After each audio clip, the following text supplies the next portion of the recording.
fire is almost done, as well as melee attacks level 1 and centrifugal hooks. Ooh, I don't know if I like that. One Baneling taking out one Marine. I'd say that's a victory for the Marine. He needs to get those Zerglings in front of the Banelings. One Baneling does go off and take out about half of the Marines. The Zerglings are trying to get us around on the Marauders, and they should clean up this force.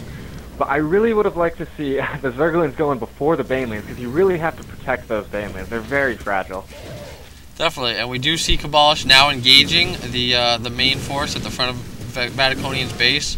The Zerglings, it's hard to get a surround. Vaticonian's doing a good job of microing back. So he's going to run into the line, attack a few SCVs, but then he runs back and engages Vaticonian, which I'm not sure I agree with. He should have stayed in the SCV line, taken out a couple SCVs, as I don't think he was actually able to kill any of the Marines or Marauders when he ran back. So he should have just stuck to the SCVs. Yeah, he does have a second gas going up right now, as well as 26 more Zerglings and getting in 6 Banelings. You can see Stimpack going down for Vaticonian as well as a Hellion. I'd like to see the pre-igniter upgrade for those Hellions if he is indeed going to commit to them, because they are a good counter to Zerglings and Banelings, and that pre-igniter will just allow them to, I think, two-shot both of those. Well, I'm not sure Banelings are light. Let me double check. No, Banelings are not light. Still, they don't have a lot of health, so it'll help versus those Zerglings. 7 mutas on the way, as well as flyer attacks level 1, so it seems like pretty standard Zerg play at the moment. He does have a bunch of minerals, so I would like to see him expand again, and like I said, you've got to spread that creep. That's basically, like I said, free vision. It lets you know what your opponent's doing. Yeah, it definitely would be good to spread the creep. I like that Vaticonian sends in, one Marauder in with, that was already at 2 HP, so I like that play. Sacrificing that just to get the scouting information. But Cabolish should have seen him and, should be able to react accordingly, but he, lets the Queen go down and just now decides to move in, and these Banelings should be able to do a fair amount of damage, although they are getting trapped behind these Zerglings. They need to get in there. There they go. And they are able to do a bunch of damage. The Mutalisks are going to be able to pick off these remaining Marauders, as Marauders can't shoot up.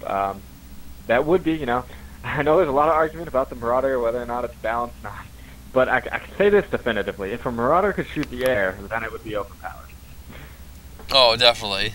Definitely. I always hate having my Marauders getting caught out of position by, Void Rays or Mutas or anything like that, but they're definitely pretty powerful ground units in general, so I guess I don't mind that. I also like to see Cabolish move some of his Overlords here. It's just kind of vulnerable right here. You don't want, an attack, for them to be able to pick off any free Overlords. Just hide them. If you're going to keep them bunched up, hide them in the back of your base, or, at least over your main, where, you might have some static defenses as well, right over the ramp. Not really useful. Or also, move them out and start spreading the creep with them. If you're not going to use your queens for creep tumors, which, again, we highly suggest you do, use your Overlords to start spewing creep across the map. And it looks like Cabolish's mutas are just picking away at the natural here. They should be able to clear out these Marines, although they did stim and run in. So it's going to force the mutas to back up. I did notice earlier that Vaticonian produced a Viking from that starport, and I would have liked to see either a medevac or an armory go down for a Thor. He definitely has the resources to pump out a Thor, as well as some more Marines from these barracks, which he is doing at the moment. I would also like to see him, he has some SCVs queued up on his natural, which, as we always like to stress, is just resources that make you think you have less resources than you do. So you want to tend not to queue, although these Sin Marines plus the medevacs, which he does not have yet, are good counter to mutas. The Infestation Pit does go down for Cabolish, as well as Zerg melee attacks level 2 is about halfway done. Yeah, I like the Infestation Pit. You can get the fungal growth on a group of Marines, but I'd like to see more Zerglings, or even an in-base hatchery or something like that, just to increase your production facilities. He's got 3,000 minerals. He's pretty well ahead of his opponent by now. His opponent's at 70-70, while he is at 118 under 124, I believe.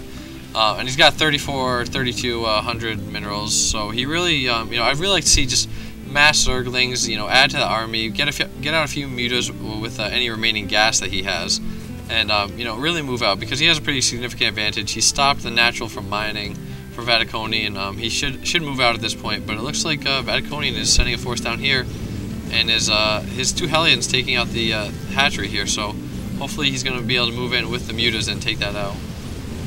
Yeah, I think he should definitely be able to react in time. As you pointed out, he does have a really big army advantage, and he should definitely be able to protect this hatchery, no problem. It's only 2 Hellions. The rest of Vaticonian forces just chilling by this watchtower and moving out. He'd say he's definitely in a pretty bad spot right now. And we have a pretty good engagement going down. Sorry to interrupt you, but Cabolish is engaging with Vaticonian's troops at his main. It's not looking good at all for Vaticonian. The mutas are just doing so much damage to the marauders who are helpless against them. And the Zerglings got a very good surround on the Marines on the ground. The Starport had 3 Vikings queued up. You know, that's not something you want.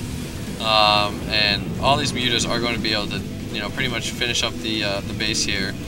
So Vaticonian marking that there's a lot of mutas on the map right now, and it looks like it's pretty much GG. He has 1 mining base and he's losing all his barracks. Just a couple missile turrets up is his last line of defense. I definitely think it's GG. Well played. Gotta say, I definitely liked that Vaticonian went for the 2-racks expand there. It's a risky move, but it can definitely pay off if it gets your economy skyrocketing if you're able to defend it. I would have liked to see him saturate it a little bit earlier. As I said, instead of getting that Viking, throw down an armory and grab a Thor, because Thors do just fantastic against mutas. They're not magic box. So if you have Marine Medevacs and Thors, you'll do fine against mutalist. Cabolish, I would have liked to see expand more. He did finally get that up, but he has 6,000 minerals, 1,000 gas at the moment, so he definitely could afford to expand more. He's got pretty good saturation at his bases, but got a lot of minerals. He did win, he played well, but remember, just spend the minerals. As Max said, don't be throw down an in-base hatch if you're finding you're having a hard time managing that, because you gotta get another queen out, get a bunch more larvae with those hatches. I think it's queens will inject 4 plus the 3, so you end up getting 7. So that'll really help you spend the money there. Excuse me, definitely. So I suggest, getting an in-base hatch to use those minerals. Spread those overlords in your base a little bit better. Spread the creep, either through creep tumors or using those overlords to just spew creep from their bellies or whatever orifice they spew creep from. And otherwise a well-played game. A very good unit composition. Ling Muta is a very strong, powerful combination.